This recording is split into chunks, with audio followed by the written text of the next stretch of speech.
शेख सादी रहमतुल्लाह अलैह ने कौम की अखलाक की इस्लाह के लिए फारसी जुबान में बहुत से छोटे छोटे सबक आमोज किस्से और कहानियां बयान की, जिन्हें हिकायात कहते हैं। ये हिकायात उनकी किताब गुलिस्तान सादी में शामिल हैं। आपकी हिकायात के तर्जुमे उर्दू के अलावा दीगर बहुत सी जुबानों में किए जा चुके हैं। आज हम आपको उनकी कुछ हिकायात सुनाएंगे।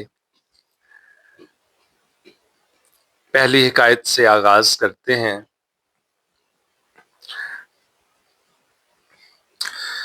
पानी का एक नन्हा सा कतरा बादल से टपका और दरिया में आन गिरा।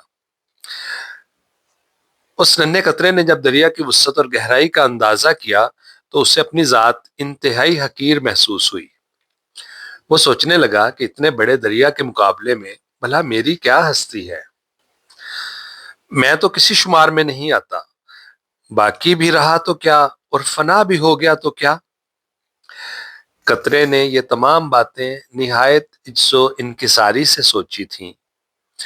एक सीप ने उसे मुंह खोलकर अपने अंदर कर लिया और फिर उसकी परवरिश करके उसे एक कीमती मोती बना दिया।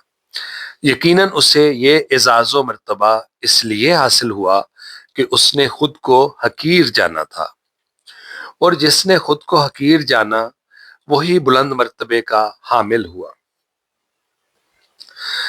हजरत सादी रहमतुल्लाह अलैह ने इस हिकायत में ये तलकीन की है कि जिस शख्स ने भी इज्जो इनकिसारी का मुजाहिरा किया वो यकीनन बारगाहे इलाही में कामयाब व कामरान हुआ।